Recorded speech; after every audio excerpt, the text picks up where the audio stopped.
Hello friends, मैं मोहित कुमार आपका स्वागत करता हूं अपने इस यूट्यूब चैनल मोहित मैथ्स गुरु में। अभी जो टॉपिक करने जा रहे हैं वो है कोरिलेशन का स्पीयरमैन रैंक कोरिलेशन कोफिशिएंट। खाली रैंक कोरिलेशन लिखा आता है तब भी यही लगाना है, स्पीयरमैन करके आता है तो भी यही। तो स्पीयरमैन ने बनाया था ये रैंक कोरिलेशन। ये टॉपिक 11th बीकॉम वगैरह में आता है, स्टैट्स। अब हम लोग को जो क्वेश्चन करने जा रहे हैं जिसमें आपको एक एक्स दिया होगा, एक वाई दिया होगा, दो वैल्यू आपको इंडिविजुअल सीरीज दी होंगी। जैसे एक्स में दिया 30, 10, 50, 40, 20 और वाई की 5, 35, 15, 45, 25। तो आपको क्या करना है, रैंक देना है। और रैंक किस हिसाब से देना होता है, दो तरीके होते हैं। या तो आप असेंडिंग ऑर्डर में दें या फिर डिसेंडिंग ऑर्डर में दें। ये आपके ऊपर है, असेंडिंग से करना है या डिसेंडिंग से करना है। कोई एक से ही सॉल्व करना होता है हमको, दोनों में, एक्स के लिए भी और वाई के लिए भी। अब हमें क्या करना है, इस एक्स में से इनको रैंक देनी है, या तो असेंडिंग या डिसेंडिंग। तो हम फिलहाल अब असेंडिंग ऑर्डर से कर लेते हैं इसको।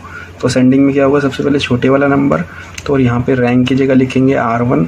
और 10 जो है सबसे छोटा नंबर है, उसको रैंक फर्स्ट दे दी। फिर 20 हमने सेकंड दे दी, 30 थर्ड दे दी, 40 फोर्थ दे दी और 50 फिफ्थ दे दी। ये रैंक दे दी हमने ऑर्डर वाइज असेंडिंग के। ऐसे ही वाई वाले में उसको रैंक 2 कर देंगे। 5 हमारा 1 बन गया और 15 हमारा 2 बन जाएगा, 25 हमारा 3 बन जाएगा, 35 हमारा 4 बन जाएगा और 45 हमारा 5 बन जाएगा। ये हमने दोनों रो को रैंक दे दी। रैंक जो बन चुकी है हमारी वो असेंडिंग ऑर्डर में बन चुकी है, कॉलम वाइज। हमें निकालना है डी, जिसको बोलते हैं डिफरेंस। किसका डिफरेंस, दोनों रैंक का। तो हमने R1 में से R2 माइनस कर देंगे तो क्या बन जाएगा, D।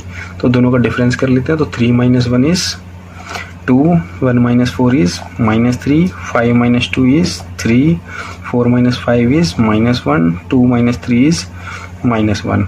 तो इन लोगों को हमको टोटल की जरूरत नहीं किसी की भी, ना रैंक 1 की, ना रैंक 2 की, ना D की। अब हमें क्या करना है, D का स्क्वायर करना है, मतलब इनके स्क्वायर करना है, R1 R2 के होल स्क्वायर माइनस के, इसका स्क्वायर। तो D की वैल्यू का स्क्वायर करते हैं। 2 का स्क्वायर 4, -3 का स्क्वायर 9, 3 का स्क्वायर 9, -1 का 1 और -1 का स्क्वायर 1। तो इन सब का टोटल कर लेते हैं 24। तो D की स्क्वायर की टोटल की वैल्यू होगी 24। तो एक आपको यहाँ पे n की जरूरत पड़ेगी इस क्वेश्चन में, जब हम रैंक का फॉर्मूला लगाएंगे, जिसमें x की टर्म कितनी है 5, तो n हो जाएगा 5। दोनों की भी सेम होंगी। उसके बाद आपको D स्क्वायर की वैल्यू जरूरत पड़ेगी, वो है 24। बस ये दो वैल्यू की जरूरत है, फॉर्मूला लगा देंगे, आंसर है। फॉर्मूला जो हमने लगने वाला है R = 1 - 6 sigma D square n³ - n। तो हमारा ये फॉर्मूला लगेगा और R हमारा कोरिलेशन निकल जाएगा। अब वैल्यू पुट कर देते हैं। R में n और D की 1 - 6 सिग्मा D स्क्वायर की वैल्यू थी 24 ब्रैकेट अपॉन में n³। n हमारे पास 5 है, 5 का क्यूब, और उसको भी माइनस करना है 5 से, n से। तो इसको सॉल्व कर लेते हैं। ये आ जाएगा 1 ऐसे ही, -6 × 24 इज 144। ये हो जाएगा 125 - 5, तो 1 - 144 बाय ये हो जाएगा 120। इसको डिवाइड कर लेते हैं। 1 माइनस इसको डिवाइड करने के बाद आया 1.2 और 1 में से 1.2 जाएगा तो माइनस का 0.2। तो R आ गया हमारा -0.2। और R की पहचान जो हमारी कोरिलेशन में कहाँ से कहाँ तक होती है, -1 से लेकर +1 तक। ये R इसके बीच में आता है। अगर इससे बाहर आता है तो इसका मतलब आपका गलत हो गया क्वेश्चन। अब क्वेश्चन में ऐसा भी हो सकता है कि आपको x और y ऐसे नंबर ना दे, रैंक वाली नंबर दे, 1 2 3 4 5 नंबर्स यही यूज़ करे। तो ऐसा क्वेश्चन भी आ सकता है, ज़रूरी नहीं ऐसा दे आपको। हो सकता है क्वेश्चन ही यहीं से दे आपको, x और y। ये हो सकता है आपका क्वेश्चन ही यहीं से स्टार्ट करें कि आपको ये 1 2 3 4 5 1 2 3 4 5 दे रखा हो और ऐसे ना लिखा है, ऐसे आया आपको x ये नंबर दे रखे हैं 3 1 5 4 2 और y दे रखे हैं 1 4 2 5 3। तो हमें क्या करना है, इसके लिए हमें सीधा ही ये रैंक मान सकते हैं हम R1 R2। क्यों, क्योंकि ये नंबर से उस हिसाब से असेंडिंग और डिसेंडिंग ऑर्डर वाले नंबर ही है। तो इसके लिए हमें दोबारा से R1 R2 लिखने की जरूरत नहीं पड़ती, सीधा x y को ही हम क्या मान लेंगे R1 R2 उसके बाद तो सेम है, D वैसे निकलेगा डिफरेंस करके, D स्क्वायर स्क्वायर करके उसका फॉर्मूला भी यही लगेगा, R equal to 1 minus 6 sigma D square n की क्यूब माइनस n वाले लग जाएगा। और उसके बाद ये सेम वैल्यू भी यही आएगी, सारी आंसर भी यही आएगा। अब जो क्वेश्चन करने आ रहे हैं वो है इक्वल रैंक का। अभी हमने जो किया था वो अनइक्वल रैंक का क्वेश्चन था, जिसमें अलग अलग रैंक सबकी थी। अब ऐसा भी आएगा जिनकी रैंक एक जैसी बनेगी।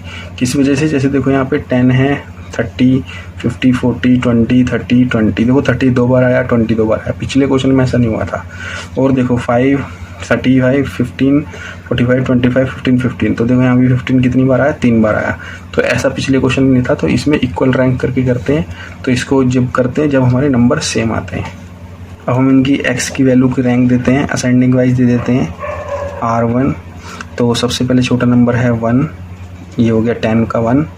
उसके बाद 20 दो बार आ रहा है। अब इन दोनों को रैंक क्या दें? इसको जैसे अगर अलग अलग नंबर होता तो इसको सेकंड देते, इसको थर्ड देते, ये बड़ा नंबर होता तो हमें दोनों को बराबर रैंक देनी है, सेकंड थर्ड नहीं दे सकते।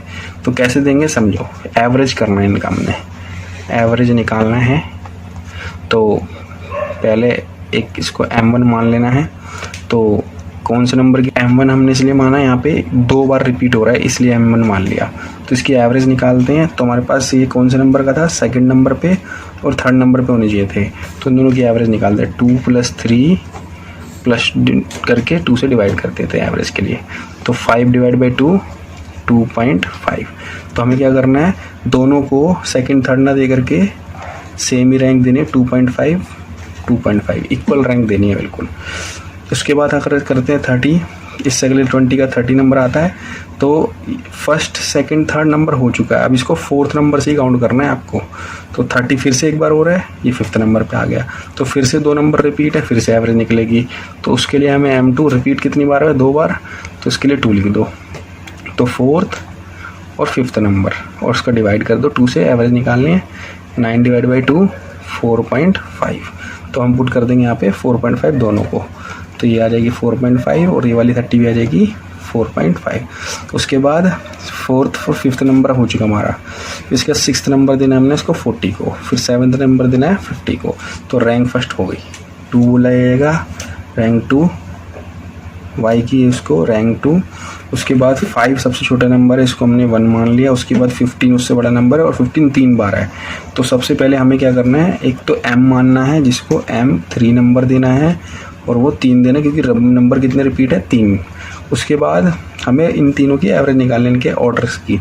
तो सेकंड थर्ड फोर्थ होना चाहिए था, तो उनकी एवरेज निकाल लेते हैं। तो सेकंड थर्ड फोर्थ और डिवाइड में 3 से, क्योंकि 3 नंबर है तो तीनों को जोड़ेंगे तो 9 / 3 कट के 3 आ जाएगा। तो इन तीनों की एवरेज जो आ जाएगी वो आ जाएगी 3।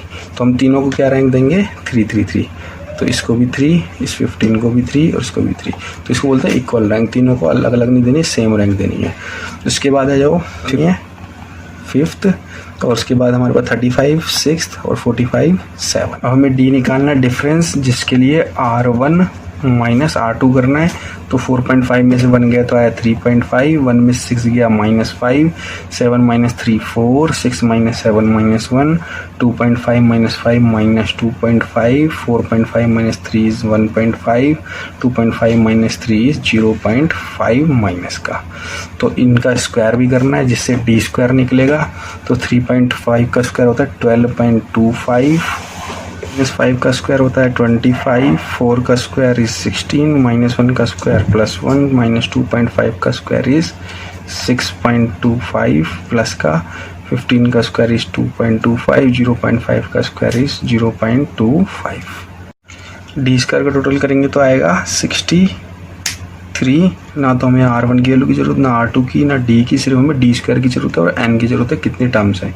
तो यहाँ पे 1 2 3 4 5 6 7 टर्म्स हैं। तो लास्ट टर्म 7 भी आई होगी। Sigma D square equal to 63, n is equal to 7। और हमें इस बार फॉर्मूले में m1 m2 और m3 की भी जरूरत पड़ेगी। जितनी बार रिपीट हुए नंबर वो m1 m2 m3 वो बनेंगे। ये 2 बार रिपीट हुआ था, 20 20, 30 30 भी 2 बार रिपीट हुआ था। m2 उसको रिपीटिशन कितनी बार है बस उसको m1 m2 बोलना है। ये 3 बार 15 3 बार हुआ था तो ये m3 हो गया। M1 is 2, M2 is equal to 2, M3 is equal to 3, N equal to 7 और sigma D square equal to 63। जब इक्वल रैंक आता है तो हमें इन सब वैल्यू की ज़रूरत पड़ती है, जिसमें R का formula R equal to 1 - 6 bracket sigma D square, ये तो पहले ही था, बस सिग्मा डी स्क्वायर के साथ ऐड कर देंगे 1/12 ऑफ M1 क्यूब, ये जो M1 लिया था हमने उसको M1 से ही माइनस कर देना है, फिर प्लस 1/12, फिर ब्रैकेट सेम M2 आ जाएगा यहाँ पे M1 की जगह पे, M2 cube minus M2 plus फिर 1/12, फिर M3 वाला लेंगे M3 क्यूब माइनस M3 और ब्रैकेट क्लोज, और इस पूरे के नीचे आ जाएगा N क्यूब माइनस N। तो हम लोगों को ये 3 बार क्यों लिया ऐसे, क्योंकि जितनी बार हमारा रिपीटिशन था उतनी बार हमारा ये फार्मूला बनेगा। अगर ये 2 बार आता तो हम 2 बार ही फार्मूला लेते, अगर M4 हो जाते 4 बार रिपीटिशन होती है ऐसी, तो चौथा नंबर और 1/12 करके M4 क्यूब माइनस M4 कर देते। वैल्यू पुट कर देते हैं इनकी 1 - 6 ब्रैकेट सिग्मा डी स्क्वायर की वैल्यू कितनी है 63 प्लस 1/12 M1 क्यूब इज 2, 2 का क्यूब माइनस 2, फिर M2 आ जाएगा 1/12 2, 2 की क्यूब माइनस 2 प्लस 1/12, M3 आ जाएगा 3, 3 का क्यूब माइनस 3 और अपॉन में पूरे के नीचे N इज 7, 7 का cube minus 7 equal to 1 - 6 bracket 63 ऐसे रहेगा प्लस 1/12 ऐसे रहेगा, 2 का क्यूब होता है 8 माइनस 2 प्लस 1/12, फिर ये 8 हो जाएगा, 2 का क्यूब माइनस 2 प्लस 1/12, 3 का क्यूब होता है 27 माइनस 3 और पूरे के अपॉन में 7 का क्यूब 343 माइनस 7। अभी आ जाएगा 1 ऐसी सेम 6 ब्रैकेट 63 1/12 और ये इंटू कितना बच गया 6, 8 माइनस 2 होता है 6, सेम यहाँ भी 1/2 इंटू 6 प्लस 1/12, 27 माइनस 3 24।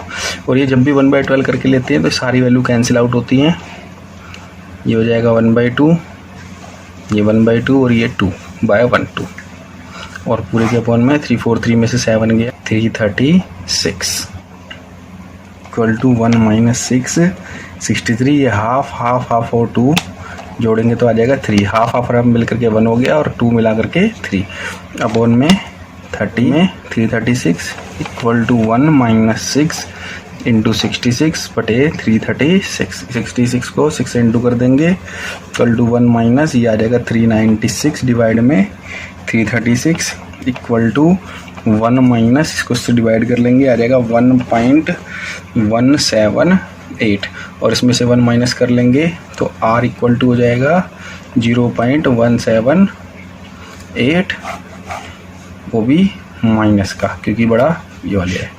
इसके बाद R की जो वैल्यू चेक कर रहे हैं सही है गलत है, उसकी जो रेंज होती है वो -1 से लेकर +1 के बीच में होती है। R की वैल्यू कोरिलेशन वो इसी बीच में है, इसका मतलब हमारा आंसर सही है। Thank you.